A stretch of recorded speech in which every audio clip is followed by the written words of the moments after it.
To me, a sign of summer is when I walk into a grocery store and I see these turquoisey blue paper cartons, the pint carton of strawberries, local strawberries. Ever since I was a kid, there was a certain time of June when in the grocery stores, Ontario strawberries would appear. And the same happens every year here in New York City at the Union Square Farmers Market and at a few grocery stores nearby. There's just a period of about 2 or 3 weeks where these containers still, after 30, 40, I don't know, maybe even 50 years, they still put the local strawberries in these little containers. And I have to say, I don't eat strawberries outside of this season because tasting a local strawberry is like eating a piece of candy. And I'm always disappointed when I taste a strawberry at any other time of the year. You know, these locally grown strawberries or local strawberries, they're still small. Like here's the strawberry from this container, and this is the strawberry from those plastic clamshells, or even this. Like look how different that is. You can also see I bought this morning, and look at how this is already starting to go. Like really, these local strawberries only last, when I bring them home, they're the best the day that I buy them. And even at the end of the day, they start to get kind of mushy. I think strawberries have really been bred and hybridized so much to be able to be transported and grown and to be durable that they've turned into this. And it's just kind of sad that this will never taste like this. So what I'm going to show you how to make today is one of my favorite salads in the summer. I call it my red fruit salad because what goes into it are red fruits. It's so delicious. I eat it sometimes in the morning, like when it's really hot outside and I just want to skip breakfast, but I want to have something and I have this stuff in the fridge. I'll throw this together and eat that as breakfast. If you have access to local strawberries, one of the ways of really picking the strawberries to make sure that they're sweet is by smelling them. Lift the container up and just give it a sniff, and it should smell like really sweet like strawberries. And if it doesn't, that's kind of a sign that either the strawberries aren't ripe or they're not going to be very sweet. So that's something I actually do because these are pretty expensive. I test, I sniff. Once I have my strawberries, the two other things that you need for this salad are watermelon and raspberries. Now, watermelon. How do you know if a watermelon is good and sweet? Well, if a watermelon is whole, one of the ways that you can tell is by tapping it, and it should sound hollow. Also, the watermelon should be heavy. So if you have access to lots of watermelons, pick up different watermelons, and the heavier the watermelon, the more likely it is that it's going to be really juicy and sweet. The main thing I look for when I'm buying a whole watermelon is a yellow spot on the part of the watermelon that would have been sitting on the ground in the field. The deeper the yellow is on that spot, the sweeter it's going to be, because the deeper that yellow is, it means the longer it sat in the field on the vine before being plucked. If it's a lighter yellow, it meant that it was plucked before it was fully ripe. So I really do look, and I have had a lot of luck in finding watermelons with a deep yellow spot that have been sweet. If you're buying quartered watermelon that's wrapped in plastic, as this piece was, look for watermelon that has really deep red flesh. So when I went to the grocery store yesterday and I was looking through, I spotted this one at the back of the shelf, and I had an instinct. I was like, I think that's going to be really sweet. As you can see, I have already started eating it, and this watermelon is delicious. Deep red flesh. Sometimes also near where the seeds are, there are these what they call sugar crystals, like little tiny white crystals near the seeds. That will also indicate that the watermelon is sweet. So, to assemble this salad, it's really simple and it's so delicious. Use a cutting board that you do not use for onions or garlic or ginger and stuff. I have 2 cutting boards. So this cutting board I use for onion, garlic, ginger, green chilies, all that sort of stuff. Tomatoes I'll even cut on here. Anything that I'm cooking, herbs. And then this cutting board I use for bread and fruit. So, and I made both of these cutting boards. They're like precious tools in the kitchen. The first thing I actually do is I cut up the strawberries.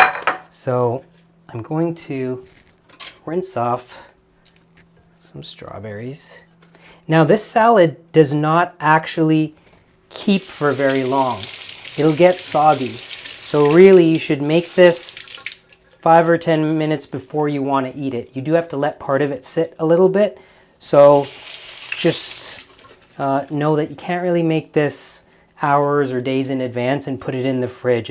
These strawberries, especially if they're these local strawberries, they'll get kind of nasty and they just won't be nice. So I cut these strawberries into half or quarter, depending on how big they are.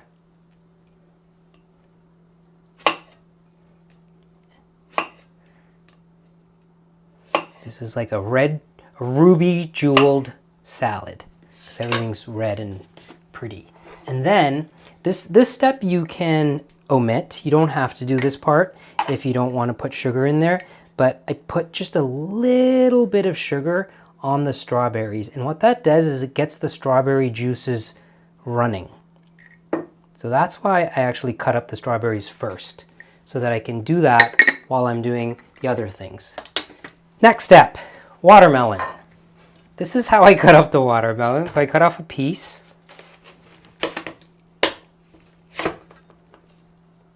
Use a good sharp knife. I want to cut this watermelon into cubes. So this is how I do this. I cut down this way, and then I cut slices down this way. Okay, and then I get my dish, and I'm going to cut the other way, and those cubes are just going to fall into the bowl.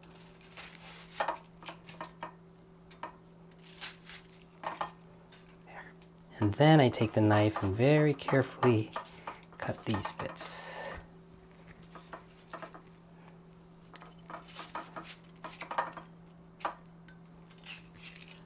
There.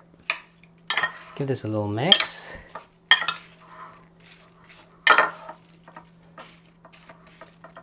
And now I'm going to add raspberries, which I washed. Raspberries are also in season. I tasted these earlier.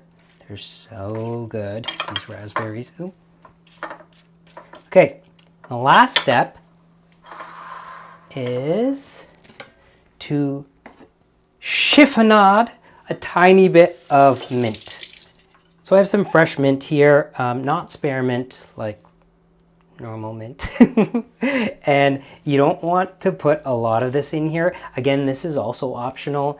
If you don't like the taste of mint, or you don't want like anything else in your mouth other than the fruit, this is fine just as it is by itself.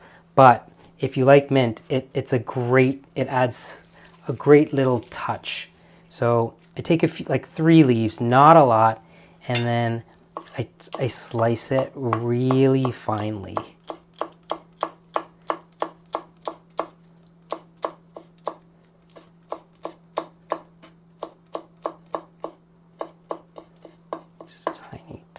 Tiny strings of mint that go on top.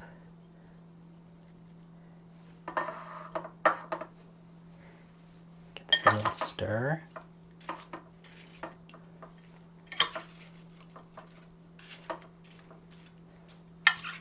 And the juice that comes out of the strawberries from that little bit of sugar will sort of seep into the watermelon and the raspberries as well. There. So simple, so easy. Let me get a little bowl. I love these little Ironstone. They're serving dishes. But they're oval, and I don't see these oval Ironstone dishes often, but when I do, I pick them up. And I'll eat oatmeal out of this. I will, if I'm having a hot dog, I'll put chips in here and have it on the side. Because I view this, I call it a little trough. It's like a little feeding trough. There's something great about this shape though. I think the shape of a dish. Oop, he's making a mess. The shape of a dish is important. It changes everything. There. Look at that. Doesn't it sort of look like little red jewels? Okay, now I have to taste it.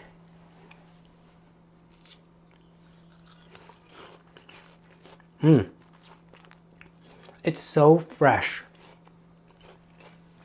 And adding the mint, like it's such a tiny amount of mint, but it just like, it heightens everything. As I said, if you don't like mint, omit it, and this will be a very different salad, equally as good. But if you like mint, it's a great addition. And those strawberries, they're like candy. So this is the time of year. Go to your local farmer's market, support your local growers, buy local produce, buy the strawberries, get a watermelon, pick a ripe one. You can assemble this in just a few minutes, and I think everybody in the family will love it.